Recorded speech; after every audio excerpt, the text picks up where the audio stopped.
Salut tout le monde, c'est Desperate. Aujourd'hui on se retrouve pour un nouveau moto tuto. Avant de commencer, qu'est-ce que le moto tuto? Donc c'est un nouveau type de vidéo qui va apparaître sur la chaîne. Et comme son nom l'indique, on va faire des tutos sur la moto, que ça soit mécanique ou esthétique ou même autre. Et donc pour ce premier épisode de la série, on va parler de gicleur. Plus précisément, on va changer ensemble le gicleur. Je vais vous expliquer à quoi ça sert. Et donc sans plus tarder, c'est parti ma gueule.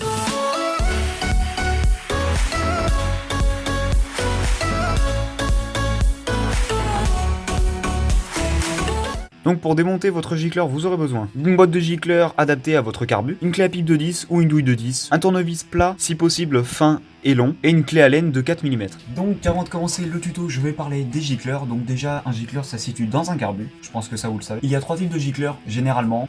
Donc il y a en premier le gicleur de ralenti, donc c'est le gicleur qui permet de faire gicler l'essence quand le moteur est au ralenti. Il y a ensuite le gicleur de starter, donc celui-ci est pour faire gicler de l'essence quand on met le starter, donc ça envoie plus d'essence que d'air. Donc ensuite on a le gicleur principal, donc ça c'est la pièce principale du carbu, c'est celle qui permet de faire le mélange air-essence dans le conduit d'admission. D'ailleurs en cause, si votre gicleur principal est bouché, c'est quand vous accélérez que là ça fait ça accélère pas tout simplement. Parce que si vous voulez, vous avez un boisseau avec une aiguille qui est glissée dans le puits du gicleur principal, et c'est pour ça que du coup quand vous faites ça, quand vous faites poignée dans l'angle, ça n'accélère pas. Et donc quand ça fait ça, ça veut dire que vos gicleurs principal généralement bouché. Voilà. Parce que quand vous accélérez en fait, ça fait lever l'aiguille, du coup l'essence elle peut passer dans le gicleur principal.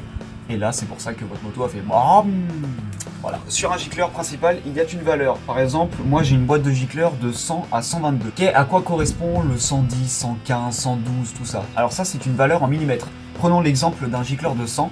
Le gicleur de 100 fait 1 mm. Voilà. Tout simplement, c'est tout con. Un gicleur de 125, ça fait 1,25 mm. Voilà. C'est la taille du conduit du gicleur principal. Plus c'est petit, moins on a d'essence qui est giclée dans le conduit d'admission, moins on a de mélange air-essence. Plus il est gros, plus on a d'essence qui gicle dans le conduit d'admission, donc là le mélange est plus riche. Voilà. C'est pour ça qu'on dit que le mélange est plus pauvre ou plus riche. Donc voilà, j'ai fini de vous expliquer à quoi sert un gicleur, donc sans plus tarder, on va bosser sur la moto. Donc première étape, on va devoir enlever le cache-pignon. Une fois cela fait, on va devoir dévisser les deux colliers, donc le collier de la pipe d'admission et le collier du manchon.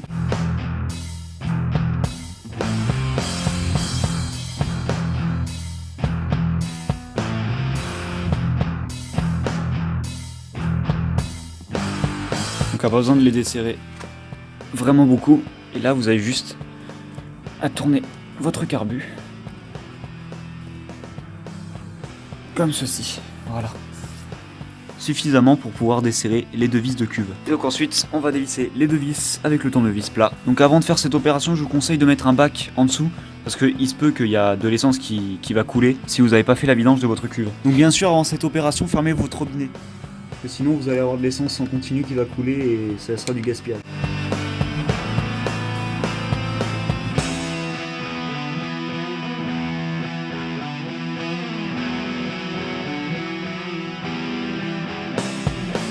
Voilà, moi j'ai de la chance, il n'y a pas eu assez d'essence pour que ça coule.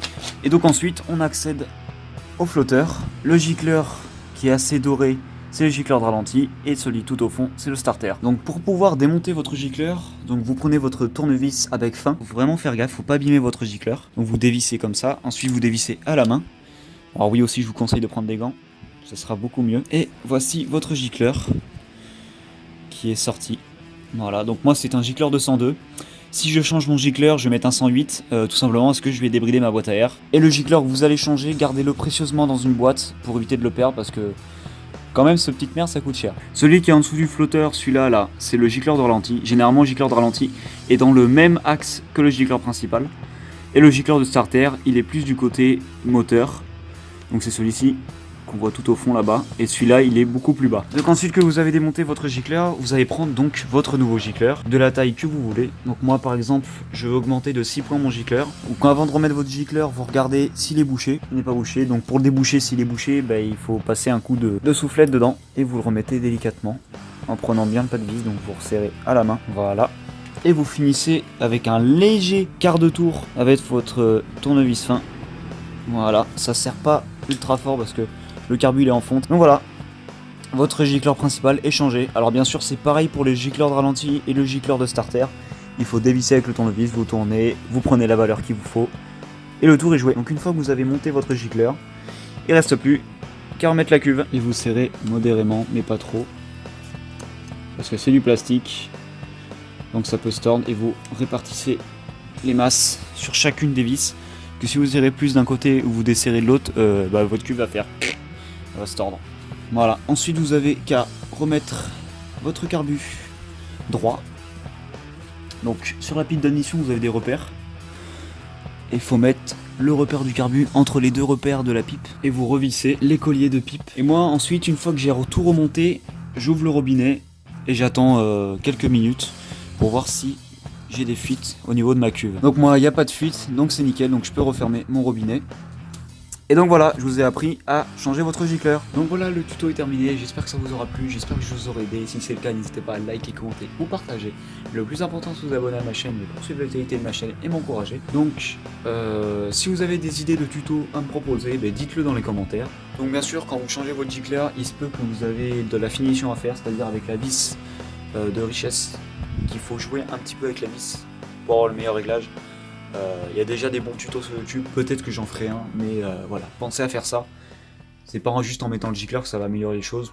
La vis de finition est là pour finioliser. Donc voilà, donc moi sur ce, je vous dis à la prochaine, c'était VS Ride. Portez-vous bien et allez, au revoir. Take a breath and breathe. Inhale, exhale, this music's all that I need.